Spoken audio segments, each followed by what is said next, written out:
پیچھے سے ایک آواز آتی تھی داد و تحسین کی، وہ قاسمی صاحب کی ہوتی تھی، جس سے دل ہمارا بہت بڑا ہو جاتا تھا. صحیح بات ہے. ہمیں حوصلہ ہوتا تھا شعر سنانے میں کہ ہمارا کوئی بڑا پیچھے بیٹھا ہے. اس کے بعد وسیم بریلوی صاحب. تیسری شخصیت جو میں نے زندگی میں دیکھی اور وہ تھے راحت اندوری. اچھا. راحت اندوری کے ساتھ خلوت و جلوت میں بہت سا وقت گزرا. راحت صاحب یاروں کے یار تھے. میں کئی بار ہندوستان گیا ہوں، اندور گیا ہوں. وہاں اندور میں آپ یقین کیجئے کہ اگر راحت صاحب نہیں بھی ہیں تو ان کا کوئی دوست مجھ تک پہنچتا تھا کہ راحت صاحب نے آپ کی ٹیک کیئر کے لیے فلاں شہر سے یا فلاں ملک سے فون کیا ہے کہ عباس تابش اندور میں آیا ہوا ہے اور میری کمی محسوس نہیں ہونی چاہیے. تو یہ راحت اندوری تھے. راحت اندوری جب شعر پڑھتے ہیں اسٹیج پر تو ایسے لگتا ہے کہ جیسے ایک بلند آہنگ شاعر ہے، ایک دبدبے والا شاعر ہے، ایک مزاحمتی شاعر ہے. میں انہیں مزاحمتی شاعر کہتا ہوں. انہوں نے ہمیشہ مزاحمتی غزل لکھی اور صرف ہندوستان نہیں بلکہ دنیا میں جہاں جہاں بھی جبر ہوتا ہے تو ان کی شاعری جو ہے وہاں مزاحمت کا کام کرتی تھی. صحیح. تو ایک بات اور بھی میں کرنا چاہتا ہوں کہ میں ایک دفعہ اندور گیا تو یہ موجود تھے. اچھا. ہمارے دوست ہیں ہیلو ہندوستان کے ایڈیٹر پروین شرما. انہوں نے ایک شام میرے ساتھ رکھی. میں نے پروین سے کہا کہ راحت صاحب یہاں موجود ہیں، آپ 2 شاعروں کے ساتھ شام رکھ لیجیے. انہوں نے کہا نہیں، میں اعلان کر چکا ہوں. اب میں سوچ میں پڑ گیا کہ بھئی راحت صاحب پتہ نہیں آئیں گے یا نہیں آئیں گے. تو آپ یقین کیجئے کہ میں ایک جونیئر شاعر اور راحت صاحب آڈینس میں بیٹھ کے میری شاعری سن رہے ہیں اور اپنی محبت کا اظہار کر رہے ہیں. ایک واقعہ اور میں راحت صاحب کا سنانا چاہتا ہوں کہ ایک مشاعرے میں یہ حاضر جواب بہت تھے. آپ ان کے اگر ویڈیو کلپس دیکھیں تو ان سے بڑا حاضر جواب مشاعرے کی دنیا میں نے کوئی شخص نہیں دیکھا کہ اگر کسی نے کوئی فقرہ کسا ہے تو اس کا ایسا جواب دیا انہوں نے کہ وہ وہیں خاموش ہو گیا. ایک جگہ ایک نوجوان نے پچھلی صفوں میں بیٹھا ہوا اس نے کوئی جملہ کسا تو راحت صاحب رک گئے. اسے کہتے ہیں کہ میاں صاحبزادے، میں تمہیں جانتا ہوں، تم فلاں سیٹ پر بیٹھے ہو. اچھا. میں تم تک 2 منٹ میں پہنچ سکتا ہوں لیکن تمہیں یہاں تک پہنچنے میں جہاں میں کھڑا شعر سنا رہا ہوں تمہیں 45 برس چاہیے. اوہ کیا بات ہے. اس کے بعد وہ نوجوان جو ہے وہ اتنی شرمندگی اسے محسوس ہوئی کہ بعد میں نے دیکھا کہ وہ راحت صاحب سے معافی مانگ رہا تھا. تو راحت صاحب جو ہیں وہ بہت کمال کے شاعر، کمال کی شخصیت اور ایسے شاعر جو تاریخ کا حصہ نہیں بنتے بلکہ تاریخ بناتے ہیں. بے شک. ان کے انتقال سے مجھے ایسے لگتا ہے جیسے مشاعرہ یتیم ہو گیا ہے. میں ان کے انتقال پر پوری اردو دنیا کو، ان کے خاندان کو، ان کے احباب کو اپنی تعزیت ان سے کرتا ہوں اور دعا کرتا ہوں کہ اللہ تبارک و تعالی انہیں غریق رحمت کرے. آمین آمین. آپ نے عباس تابش صاحب بہت اچھی بات کہی اور بہت اچھی گفتگو کی. ظاہر ہے بھی ان پر بات ہوتی رہے گی، ان پہ گفتگو ہوتی رہے گی. میں چلتا ہوں آپ سے، کیونکہ آج ہم نے پروگرام طے کیا تھا اور میری خوش نصیبی کہ آج ہم آپ سے بات کر رہے ہیں. آپ کا ایک شعر میں سنانا چاہوں گا اپنے ناظرین کو تاکہ لوگ پہنچ جائے لوگوں تک کہ آج ہمارے درمیان کتنی بڑی ہستی موجود ہے. کہ ایک مدت سے میری ماں نہیں سوئی تابش، ایک مدت سے میری ماں نہیں سوئی تابش، میں نے ایک بار کہا تھا مجھے ڈر لگتا ہے. ایسا عباس تابش آج ہمارے ساتھ موجود ہیں، ایسی شخصیت موجود ہے جس نے اتنا خوبصورت شعر کہا کہ ماں پر کہنے والے میرے خیال ہے بہت سے لوگ شعراء بھی کہہ رہے ہوں گے، لیکن ایک جذبے کو انہوں نے قلم بند کیا، لکھا اور آج الحمدللہ وہ ساری دنیا میں جانے مانے جاتے ہیں. عباس بھائی، میں آپ سے جو پوچھنا چاہوں گا، کیونکہ میں آپ کے بہت سے دوستوں کے ساتھ، شاگردوں کے ساتھ، بہت سے احباب کے ساتھ پروگرام کر چکا ہوں، بہت اچھے پروگرام ہوئے ہیں، سب کچھ بڑا مزہ آیا. تو کیا شاعری بنیادی طور پر آپ شاعری سے کیا کہتے ہیں؟ شاعری کے بارے میں آپ کا کیا خیال ہے؟ کیا یہ واقعی اندر کی آواز ہوتی ہے، وقت کی ضرورت ہوتی ہے، یا ایک جذبہ ہوتا ہے، ایک فکر ہوتی ہے، بندہ کہیں کچھ الفاظ لکھ دیتا ہے، اگر وہ اچھے ہوتے ہیں، اگر سراہے جاتے ہیں تو شاید شاعر بن جاتا ہے، نہیں، بلکہ آپ سمجھتے ہیں کہ یہ ایک مسئلہ ہے، شاعری کرنا بھی ضرورت ہے. آپ کیا سمجھتے ہیں شاعری کے حوالے سے؟ دیکھیے خلیش بھائی، بات یہ ہے، یہ آپ نے ایک چھوٹے سے سوال میں بہت سی باتیں رکھ دی ہیں، لیکن میں کوشش کروں گا کہ جی مختصر لفظوں میں اسے بیان کر سکوں. میرا ایک بہت پرانا شعر ہے، میں نے کہا تھا کہ سکوت دہر رگوں تک اتر گیا ہوتا، ہاں، اگر میں شعر نہ کہتا تو مر گیا ہوتا. کیا بات ہے، کیا بات ہے. تو شاعری جو ہے وہ میرے لیے زندگی ہے، میری سانس ہے. میں شعر نہ کہوں تو مجھے گھٹن محسوس ہوتی ہے. اچھا، اب دوسری بات یہ ہے کہ شاعری جو ہے یہ مسئلہ ہے میرا. میں یہ بات اس لیے بھی کرنا چاہتا ہوں کہ آج کل بہت سے لوگوں کا مسئلہ مشاعرہ ہے، شاعری نہیں ہے. میں اکثر کہتا ہوں کہ مشاعرہ مل جائے گا، شاعری مسئلہ ہونی چاہیے. تو شاعری مسئلہ نہیں رہی. جی، جب تک شاعری مسئلہ نہ بنے بات نہیں بنتی. شاعری جو ہے ایک محبوبہ کی طرح ہے. بعض اوقات ہم اسے بلاتے ہیں، کوشش کرتے ہیں کہ وہ ہمارے پاس آئے، تو ہم شعر کہیں، کچھ لکھیں، کچھ اچھا لکھیں، تو خالص بھائی نہیں آتی. جی، محبوبہ کی طرح اس کے بھی ناز و انداز ہوتے ہیں. ہم سائڈ پہ ہو کے بیٹھ جائیں، سو جائیں، تو شاعری جگا دیتی ہے کہ اٹھو، میں آ گئی ہوں، لکھو. ٹھیک. اچھا، یہ کوئی ایک بڑا مسٹیریس سا عمل ہے، تخلیقی عمل. مجھے نہیں سمجھ آیا آج تک کہ کون سے لمحات ہوتے ہیں اس کے لکھنے کے، کیا ہوتا ہے. لیکن میں ایک نتیجے پہ پہنچا ہوں، اور وہ یہ ہے کہ شاعر جو ہے وہ پیدائشی طور پہ ہوتا ہے، وہ ریاضت کرتا ہے، اور ریاضت کے بعد بھی ضروری نہیں ہے کہ وہ اچھا شعر کہہ سکے. وہ شعر اچھا اسی وقت کہتا ہے جب اس پہ اللہ کا کرم ہوتا ہے. کہ اللہ کا کرم ہو جائے تو شعر ہو جاتی ہے. مجھ سے کسی نے نیو یارک میں پوچھا ایک ٹی وی انٹرویو میں کہ ایک تو اسی شعر کا حوالہ دیا اور 2-3 شعر اور سنائے. کہا کہ بھئی یہ شعر آپ نے لکھے ہیں، پھر کوئی شعر لکھا نہیں ہے. میں نے کہا آپ درست کہہ رہے ہیں. میرے بس میں ہوتا تو میں سارے شعر ہی ایسے لکھتا جو آپ کو پسند آتے. اللہ جب دے دیتا ہے میں لکھ دیتا ہوں.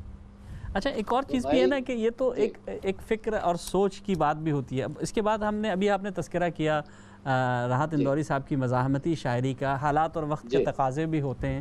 تو کیا شاعر کو وقت اور حالات کے تقاضوں پر ڈھلنا چاہیے، یا جو اندر سے آواز آ رہی ہے صرف اس پر ہی کام کرنا چاہیے؟ دیکھیے بات یہ ہے کہ ہم سب دیکھ رہے ہوتے ہیں، کھلی آنکھوں سے دیکھتے ہیں. ضروری نہیں ہے کہ آج جو واقعہ ہوا ہے اس پر فوری طور پر کوئی نظم یا کوئی شعر کہا جائے. صحیح، ضروری نہیں ہے. ہو بھی سکتا ہے شعر اسی وقت ہو جائے، اور ہو بھی سکتا ہے 20 سال نہ شعر ہو. بے شک، بے شک. اس کے بعد کہیں وہ جا کے آپ کے لاشعور سے وہ ایک میچور ہو کے وہ بات، وہ آپ کا تجربہ بن کے باہر آتی ہے اور پھر آپ لکھتے ہیں. تو یہ کچھ ضروری نہیں ہے. صحیح. اچھا، حالات جو ہوتے ہیں وہ ظاہر ہے کہ کوئی بھی شاعر جن حالات میں رہتا ہے، اگر وہ ان حالات سے متاثر نہیں ہوتا تو وہ ایسے ہی ہے جیسے کبوتر بلی کے سامنے آنکھیں بند کر لے. تو اس کا کوئی فائدہ نہیں ہے. لیکن فوری طور پہ جو ریاکشن ہے اس کے میں حق میں نہیں ہوں. اگر وہ شعر بن جائے تو کیا کہنے، اور اگر شعر نہ بنے تو ورسیفیکیشن ہے. اور ورسیفیکیشن تو بہت سے لوگ کرتے رہتے ہیں. بہت اچھی بات کی، کیونکہ میں اس سوال کو اسی طرح چاہ رہا تھا کہ آپ کا یہ جواب ان نوجوانوں تک بھی پہنچے جو جلد بازی کرتے ہیں یا بس چاہتے ہیں کہ آج لکھا اور کل اس کو آ جائے اور کتابیں چھپ جائیں.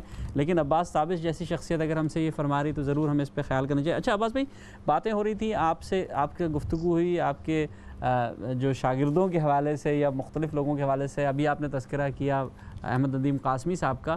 تو عباس تابش جب ایک نوجوان تھے اور جب وہاں